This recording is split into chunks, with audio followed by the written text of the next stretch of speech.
Salut bien-aimés dans le Seigneur, que le Père soit glorifié.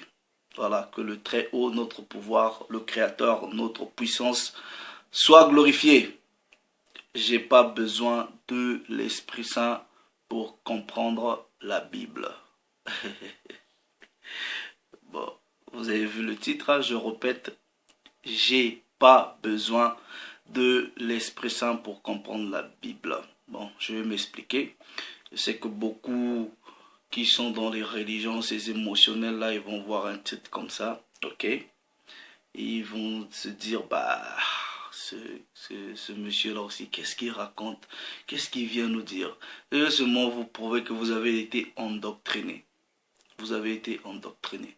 Vous allez remarquer que quand vous discutez avec les chrétiens, quand ils n'arrivent pas à vous donner des réponses, ok, sur ce qui est biblique, ils vous disent, non mais vous devrez avoir l'Esprit Saint pour comprendre ces choses-là. Donc, on va vous expliquer que vous avez été endoctriné, ok, et vous avez reçu, en tout cas, le vin de la prostituée. Donc, avant de commencer, frères, sœurs, je rends d'abord toute la gloire au Créateur de toutes choses, au Dieu véritable, au Très-Haut qui est notre pouvoir, qui est notre puissance, qui est notre force, notre énergie suprême. Père, nous te donnons toute la gloire. Au Christ, au préméné, on dit un double honneur. Donc, frère, toi qui prêches cette parole de vérité au travers le monde avec sincérité de cœur et pureté dans l'amour, je te dis que tu as ici mes salutations. Donc à la fille de mon peuple, au fils de mon peuple, à la fille et au fils des nations païennes, en tout cas à mes bien-aimés qui aimaient véritablement la parole, que le Dieu créateur vous bénisse, qu'il vous sanctifie corps, âme et esprit. Donc que nos êtres entiers soient préservés sans souillure. J'ai pas besoin de l'Esprit Saint pour comprendre la Bible. Vous voyez, dans le christianisme, on vous a fait croire que pour comprendre la Bible, vous devrez avoir l'Esprit Saint. Si vous leur posez la question de vous dire c'est quoi l'Esprit Saint, ils ne savent pas vous le dire concrètement c'est quoi l'Esprit Saint. Vous voyez, est-ce que la Bible vous a dit pour comprendre ce qui est écrit, vous avez besoin de l'Esprit Saint? Mais non, on va vous expliquer. Ok? La Bible se comprend à plusieurs niveaux. Ok? Il y a le niveau littéraire, c'est-à-dire le niveau littéraire. Il y a le niveau allégorique, poétique. Il y a le niveau prophétique. Et il y a maintenant le niveau des mystères où vous avez maintenant besoin de la révélation pour comprendre les mystères. C'est au niveau des mystères que vous avez besoin que le Père vous ouvre l'intelligence. Ce n'est pas au niveau du texte. Vous voyez, ceux qui vont soi-disant dans vos histoires-là de faire de la théologie.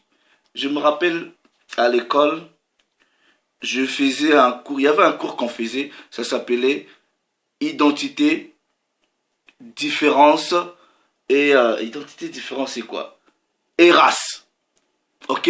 Mais dans ce cours-là, il y avait un cours, en tout cas dans ce module-là, il y avait un cours sur la religion. Les histoires de Dieu. Mais le monsieur qui enseignait les histoires de Dieu là, de la Bible ou des trucs comme ça, il avait besoin de l'Esprit Saint. La plupart des gens qui vous font des traductions des Bibles par exemple, c'est même pas des soi-disant chrétiens, c'est des gens qui n'ont rien à voir avec les histoires de Dieu. Non, c'est des gens qui sont partis apprendre les langues, ils font des recherches, des manuscrits, ils font des traductions et ils traduisent des trucs. Mais non. Je vous donne un exemple, ok? Si vous dites, comme on vous a dit dans le christianisme là, vous avez besoin du Saint-Esprit pour comprendre la Bible, ok? Bon, maintenant, est-ce que c'est le Saint-Esprit qui viendra t'expliquer c'est qui les Philistins. Tout là, je mets quiconque à défi, vous qui dites que vous avez soi-disant le Saint-Esprit. Ok? Si je vous dis, bon, c'est qui les Jébusiens dans la Bible? Ils sont où aujourd'hui, à l'heure actuelle? C'est qui les Philistins, quand vous lisez Philistins dans la Bible, à l'heure actuelle, c'est quel peuple? C'est qui les Ammonites, à l'heure actuelle, c'est quel peuple? Vous allez dire, c'est l'esprit de, vous avez besoin de l'Esprit Saint pour connaître ces choses-là. Non, vous n'avez pas besoin de l'Esprit Saint pour connaître ces choses-là. Pour connaître ces choses-là, vous avez besoin d'aller étudier ces choses-là. C'est ça. Vous étudiez. Parce que il y a ce que vous devrez comprendre littéralement. Il y a ce que vous devrez comprendre allégoriquement. Parce qu'il y a beaucoup d'allégories dans la parole. Il y a ce que vous devrez comprendre prophétiquement. Et il y a ce que vous devrez comprendre spirituellement. C'est le côté spirituel, c'est-à-dire des mystères, que vous avez besoin de la révélation. Donc, si je prends un texte, je prends un exemple. Je prends Actes des Apôtres, chapitre 2. Ok? Actes des Apôtres, chapitre 2. Je vous donne un exemple. À partir du premier verset. Le jour de la Pentecôte, ok, ils étaient tous ensemble dans le même lieu. Tout à coup, il vint du ciel un bruit comme celui d'un vent impétueux, et il remplit toute la maison où ils étaient assis. Vous avez besoin de l'Esprit Saint pour comprendre ça? Non. Les choses sont claires. Est-ce que vous avez besoin de l'Esprit Saint pour comprendre ces choses-là? Non. Non. Mais quand il s'agit des mystères, comme le Christ dit, à vous, il a été donné le pouvoir de comprendre les mystères. À ceux du dehors, on parle en parabole. Pourquoi je parle? C'est au niveau des mystères que vous avez besoin de l'assistance de l'esprit. Ok, pas surtout. Pourquoi? Nous partons. Vous voyez, vous avez besoin de quel esprit? Il y a des choses qui sont... Vous lisez, vous comprenez. Vous n'avez pas besoin, soi-disant, de l'Esprit Saint. Et d'ailleurs, vous n'avez pas l'Esprit Saint. Tous ceux qui disent ça, demandez-leur c'est quoi l'Esprit Saint. Nous prenons Ésaïe chapitre 29. Ok? Il y a, on va dire, il y a peut-être 3-4 niveaux de compréhension de la Bible. Je prends par exemple Ésaïe chapitre 29. Ok? À partir du verset 29, où il est écrit « Toute la révélation est pour vous comme les mots d'un livre cacheté, que l'on donne à un homme qui sait lire, en disant « Lis donc cela » et qui répond « Je ne puis, car le livre est cacheté. » C'est-à-dire, le livre est cacheté. Ok? Maintenant, vous allez comprendre, ok, que le premier homme à qui on donne le livre, c'est un lettré. C'est-à-dire, c'est quelqu'un qui est allé à l'école, qui peut lire. Ok? C'est-à-dire, il lit. Mais comme il s'agit d'une révélation, il dit, il y a un sceau. Donc, je peux lire, ok? Mais je ne peux pas déceler le mystère. Parce qu'il dit, il y a un sceau. Maintenant, on prend le livre. On donne à une deuxième personne. On dit, et comme un livre que l'on donne à une personne qui ne sait pas lire, en disant... Lis donc cela et qui répond je ne sais pas lire. C'est différent. Il y en a qui sait lire, il sait qu'il peut lire, mais au niveau de la révélation, il ne pourra pas. Parce que tu as besoin peut-être que Dieu t'ouvre l'intelligence. Mais il y en a qui ne sait pas lire, il dit j'ai jamais été à l'école, je ne peux même pas lire ce qui est là. C'est ça. D'où est-ce que vous avez lu la parole où on vous a dit pour comprendre la Bible, vous avez besoin de l'Esprit Saint. Où? D'où est-ce que vous avez vu ça? Ça, c'est l'endoctrinement du christianisme. Ça, c'est l'endoctrinement du christianisme. Pourquoi? Parce qu'ils n'ont jamais voulu que vous allez étudier. Ils n'ont jamais voulu que vous allez étudier. C'est ça. Donc, on vous dit, tout, c'est l'Esprit Saint. Non. Non. C'est pour cela, quand je pose des fois des questions... En tout cas, ces gens-là, ils nous ont causé du tort. Hein. Vos histoires de... Ça, tu sais, quand je pense à toutes les années où j'ai perdu dans les bêtises comme ça me révolte. disant les pasteurs dans les histoires de christianisme, là, quand vous leur... Ah, tu connais tel nom dans la Bible ou telle personnalité, ils vont vous dire, c'est seulement dans la Bible, c'est des histoires anciennes. Quand vous leur posez, mais tu sais, il faut avoir l'Esprit Saint pour comprendre ces choses-là. Non.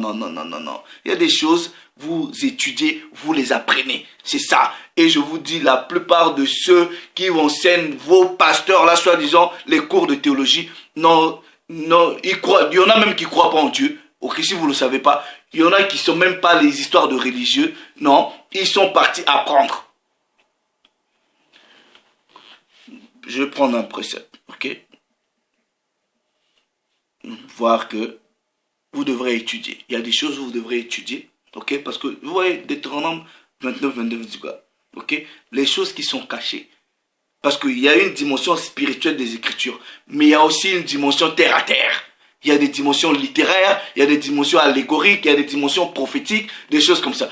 Quand la plupart de vous, là, quand vous voyez, oh non, Obama est venu au pouvoir, oh c'est l'antichrist, vous changez, oh c'est Donald Trump. Bon, qui vous apprend que c'est eux les antichrists? Qui vous apprend? Parce que vous pensez avoir une dimension prophétique, mais en fonction de ce que vous avez lu, de ce que vous avez étudié. C'est ça quand vous voyez les choses, peut-être c'est ceci. Donc c'est l'Esprit Saint, mais d'ailleurs si c'est l'Esprit Saint qui vous révèle, à chaque fois vous pointez des personnes, c'est même pas eux, vous racontez n'importe quoi. Ok? Josué, chapitre 1er, verset 8. Que ce livre de la loi ne s'éloigne point de ta bouche. Médite-le jour et nuit, pour agir fidèlement selon ce qui est écrit. Car c'est alors que tu auras du succès dans tes entreprises. C'est alors que tu réussiras. Maintenant, vous voyez le terme méditer là. Ok, quand vous allez un peu dans la racine hébraïque, il y a plusieurs sens. Le premier sens, c'est répète-les. Ok, répète à chaque fois. C'est-à-dire relis-les, répète, mémorise. Ok, et il y a aussi le sens de étudie. C'est pour cela là, dans 2 Timothée chapitre 2 verset 11, Paul dit à Timothée, étudie, study to show yourself approved, étudie afin de te présenter éprouvé. Le Christ, c'était un maître, un rabbi, mais il faisait quoi? Il enseignait, non? Il enseignait. Est-ce qu'il disait aux apôtres, ce que je vous enseigne là, vous avez besoin de l'Esprit Saint pour comprendre? Non, il enseignait. Les docteurs de la loi faisaient quoi? Ils enseignaient. Avoir des disciples, c'est quoi? Ça veut dire que vous êtes un maître. Vous ne pouvez pas être maître si vous n'avez pas une science, si vous n'avez pas une connaissance. Mais c'est une connaissance que vous donnez, que vous passez à vos disciples. Donc c'est l'étude. C'est l'étude. Tous ceux qui vous disent, ça là, vous avez besoin de... Donc, quand on vous dit, soi-disant la naissance du Christ, ok, Marie, ils sont arrivés dans une ville avec son mari, ils sont partis à un endroit, voilà, ou je sais pas quoi là. Vous avez besoin de l'Esprit Saint pour comprendre une histoire?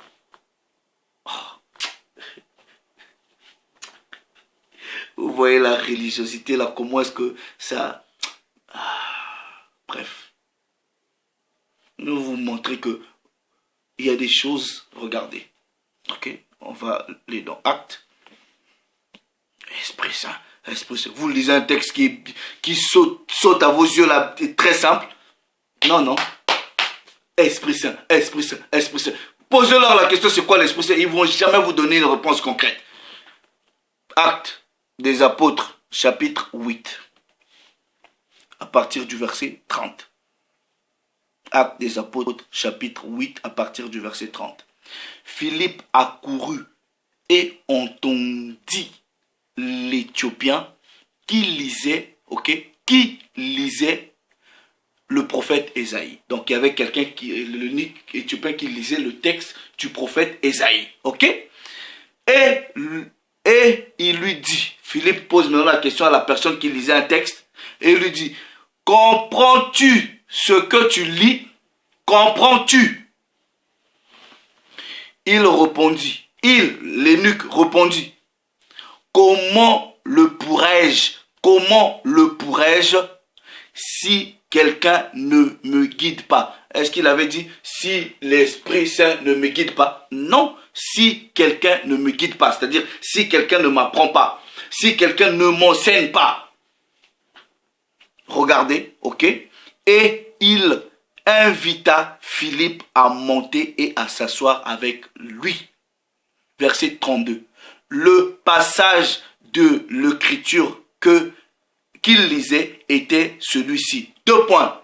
Il a été mené comme une brebis à la boucherie et comme un agneau muet devant celui qui le tend. Il n'a point ouvert la bouche. Regardez bien. Dans son humiliation, son jugement a été levé. Et sa postérité qui la dépeindra, car sa vie a été retranchée de la terre. Ok? Verset 34. L'eunuque dit à Philippe, je te prie, de qui le prophète parle-t-il? Est-ce de lui-même ou de quelqu'un d'autre? Alors Philippe, ouvrant la bouche et commençant par ce passage, lui annonça la bonne nouvelle. Donc lui a expliqué des choses. Mais est-ce que Philippe lui avait dit, tu es en train de lire là, mais quoi, comme tu n'as pas l'Esprit Saint, tu ne peux pas comprendre. Non. Et cette excuse-là, vous devez avoir l'Esprit Saint, c'est en fait une excuse pour quand ils sont bloqués, ils n'arrivent pas à répondre. Ils peuvent pas, vos pasteurs dans les églises, oh ma soeur, tu sais, il faut avoir l'Esprit Saint pour répondre, pour comprendre ces choses-là. J'avais une sœur est venue, je me rappelle, me poser la question même sur l'histoire de Job. Je lui ai dit, va demander à ton pasteur. Le pasteur lui a dit, non mais tu dois avoir le Saint-Esprit pour comprendre ces choses-là. Vous voyez le ridicule. Frère, il y a plusieurs dimensions dans les Écritures que vous devrez comprendre le texte. Quand quelqu'un vous dit, vous avez besoin de l'Esprit Saint, vous devez lui poser la question, j'ai besoin de l'Esprit Saint pour à quel niveau? Mais il y a des choses qui sont littéraires, il y a des choses qui sont allégoriques, il y a des choses qui sont prophétiques, il y a des choses qui sont des mystères. Mais franchement, vous parlez de quoi? Vous voyez, ces gens-là n'ont jamais voulu, ceux qui vous ont ramené soi-disant ces histoires de christianisme, n'ont jamais voulu que vous vous saisissez du livre et que vous l'étudiez. Il y a des gens qui disent, moi j'ai lu la Bible 10 fois. Tu as lu 10 fois, mais tu n'as pas étudié une seule fois. C'est différent. Mais quand on vous parle de l'étude, vous prenez le temps. Vous étudiez le texte, vous étudiez le contexte politique, culturel, je sais pas, social. Vous étudiez les peuples, les nations. Vous savez combien de temps ça peut prendre. Maintenant, je me dis, tout le temps, toute la jeunesse où on a passé dans les histoires de christianisme, là, si on nous avait pris ce temps-là à l'étude, vous voyez les gens là, dans mon église, on fait des cours bibliques. Quels cours bibliques? C'est de l'endoctrinement. C'est-à-dire, ils viennent, ils vous disent le baptême. Ils vous font que de l'endoctrinement. Ils parlent, ils vous enseignent la doctrine, mais ils vous enseignent pas l'étude. L'étude. Vous pensez par exemple, quand je prends un mot comme le monde. Quand j'étais dans le christianisme là, si vous dites Dieu a tant aimé le monde qu'il a donné son fils unique. Je prends ce mot-là, le monde. Pour moi là, quand j'étais dans le christianisme, je pensais que le mot monde voulait dire toute l'humanité, mais c'est faux. Mais quand je suis parti étudier, c'est là que je comprends que le mot monde dans la Bible a plusieurs sens. Et le mot monde qui est utilisé dans Jean 3,6, ce n'est pas le monde entier, c'est ce monde-là d'Ésaïe, d'Israël, que Ésaïe 45 confirme. Vous voyez, il faut faire très attention. Frère, maintenant moi je vous dis là, allez étudier. Allez étudier. N'allez pas lire. Comme j'avais dit, on avait dans le quartier un tonton qui disait qu'il a lu la Bible aller-retour, il lit back and forth.